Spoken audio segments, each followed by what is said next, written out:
नमस्कार मित्रांनो, मागच्या ब्लॉग्समध्ये जे तुम्ही कमेंट्स ॲड केलेले, सबस्क्रायबर्स ॲड केलेले आणि ऑब्व्हियसली एक पोल होता की जर 100 सबस्क्रायबर झाले तर मी संडेच्या अगोदर दुसरा ब्लॉग पण अपलोड करणार आणि त्याच्यावरनंच मी आता फक्त माझ्या मित्रासोबत भेटायला चाललो आहे. तो दादरला आपल्याला भेटणार आहे आणि नवीन ब्लॉगची शूटसाठी आहे. ऑब्व्हियसली थोडे सिनेमॅटिक्स पण असणार तिकडे. मी विचार केला नाही की लगेच दुसरा ब्लॉग अपलोड करणार, पण बघणार आता तिकडे काय आहे, गर्दी केवढी असणार आहे. अँड ऑब्व्हियसली आपण जे ट्रॅव्हलिंग करतो आहे, जेवढे एक्सपेन्सेस होणार ते तुमच्यासोबत तर शेअर करतच राहतो आहे मी. ऑब्व्हियसली आता पण रस्त्यावर ना दुपारचं शूट ह्याच्यामुळे घेतलं आहे कारण कोण लोक तर आहे नाही तिकडे बघत आपल्याला, पण ऑब्व्हियसली जर बघत असणार तर आपल्याला काय फरक नाही पडत त्याचा. पण पुढची जर्नी मी तुम्हाला सांगत राहतो, सो स्टे ट्यून. आजचे तर क्लाउड्स पण एकदम सिनेमॅटिक झाले. घरात नाही इकडे आपली आता रॅपिडो पण आली आहे.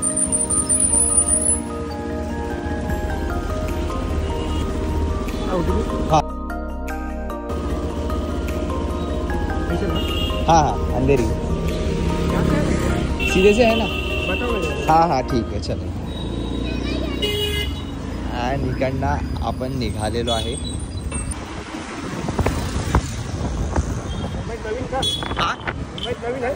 काय नाही इकडेच राहतो. अरे ते ब्लॉगसाठी आपल्या काय बनवतो, असे ट्रॅव्हल ब्लॉग्स असतात नवीन नवीन जागेवरती. आता दिवाळीचा सण आहे तर कसे आता मार्केट भरलेले आहे ना इकडनं, मग त्यामुळे तिकडे जायचे आपण, रेट काढायचा आणि यूट्यूबवरती टाकायचा. त्याने काय फायदा सध्या तरी काय नाही आहे. मोस्टली तर फ्रीलान्सिंगवरतीच चालू आहे.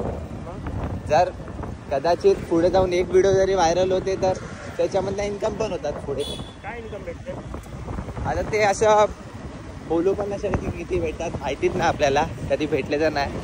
बट ऑब्व्हियसली हे आहे, महिन्याच्या हिशोबाने गेलं तर जेवढ्या नॉर्मल सॅलरी असतात ना त्याच्यापेक्षा जास्त तर कमवतात लोक.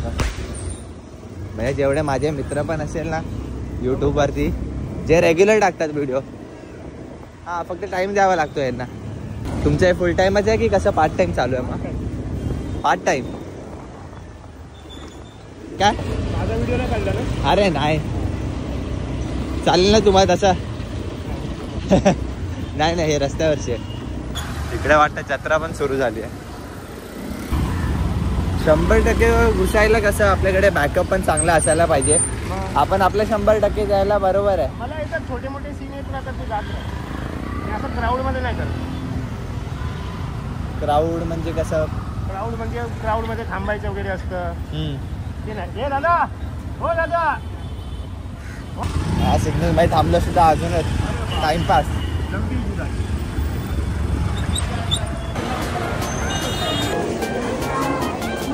आणि ही आली आपली ट्रेन इकडे. इकडेच आहे फर्स्ट क्लासमध्ये पण एवढे का?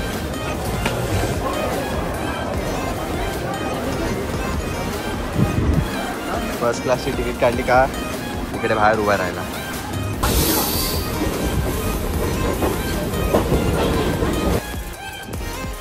क्रेझी, एकदम क्रेझी काय. आज जरा लवकरच निघायला पाहिजे होतं इकडनं.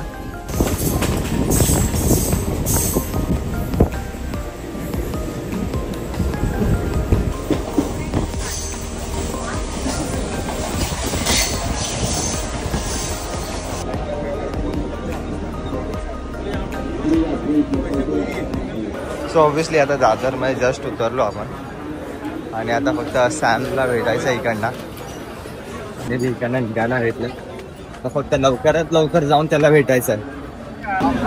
आता सॅटर्डे असून दे किंवा संडे, ही गर्दी दादरची नेहमी तशीच राहते. आईच्या जवळच उभा. चल निघूया आता आतमध्ये.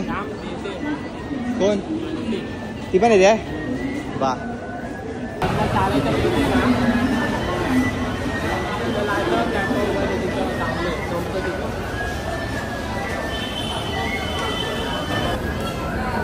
दोन माणसं उभी आहे इकडे. 3 वाजल्यापासून उभी आहे तुझी वाट बघायला.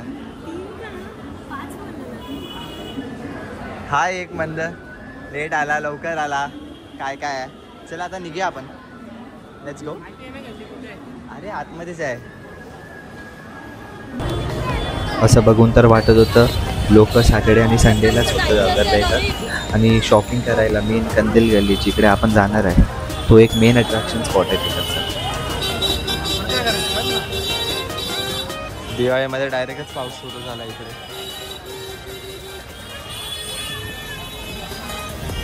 मध्येच पाऊस पडल्यामुळे आम्ही तर चहा प्यायचा मूड झाला आणि चहाच्या नंतर मलाही खायचा मन झाला. तुम्ही पण घ्या. आपण मलाही तिकडे खात राहिलो आणि पाऊस तर फट्टे जोरातच येतोय बे. काय वाटतं शूटचा प्लॅन ड्रॉप आहे की काय?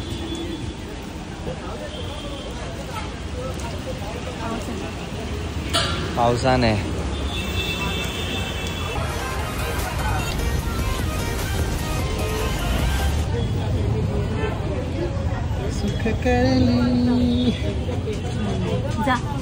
हा माझी टर्न ना आता.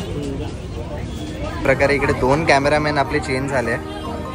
सिनेमॅटिक सॅम आणि मानसी जी.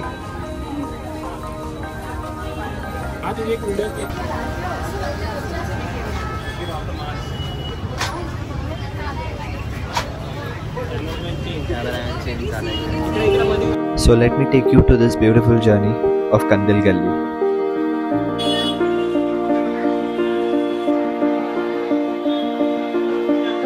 इथे गेलो की असं वाटलं आम्हाला की entire sky has come down to earth with beautiful stars and light. कंदील गल्लीत जायचं म्हणजे दिवाळीच्या आधीच एक जादुई अनुभव असतो.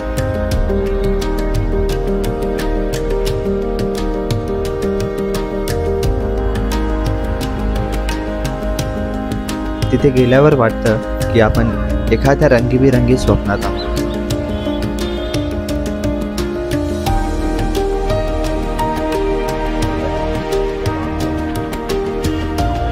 लहान मोठे पेपरचे, कपड्याचे आणि ग्लासचे जे लाईट्स वगैरे दिसतात तुम्हाला व्हिडिओ क्लिप्समध्ये, ऑब्वियसली ते पूर्ण स्ट्रीटवरती पसरलेले आहेत आणि त्यांचे कॉस्ट पण फारच रिजनेबल आहे. म्हणजे 300 पासून चालू होणार ते 1500 पर्यंत जातात. ऑब्वियसली ज्याला जसे पाहिजे सगळे इकडे भेटून जातात. कंदील गल्लीत फिरणं म्हणजे फक्त खरेदी नाही तर ती एक आठवण बनते. A memory you will carry every Diwali. म्हणूनच दिवाळीच्या येण्याआधीच एकदा तरी कंदील गल्लीत जरूर जा.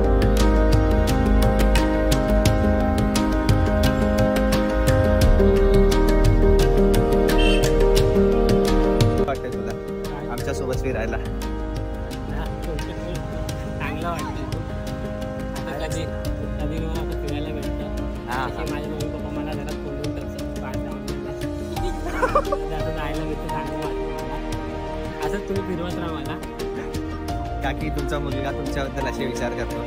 नाही विचार तर सगळे चांगलेच आहेत. हां मी डायरेक्ट बोलतोच आहे, विचार पण नाही करत आहे. तिला विचार करून बोलतोय. काय फायदा नाही काकीचं नाव. माझी मम्मी नाही बघते माझीच आयडी बघते.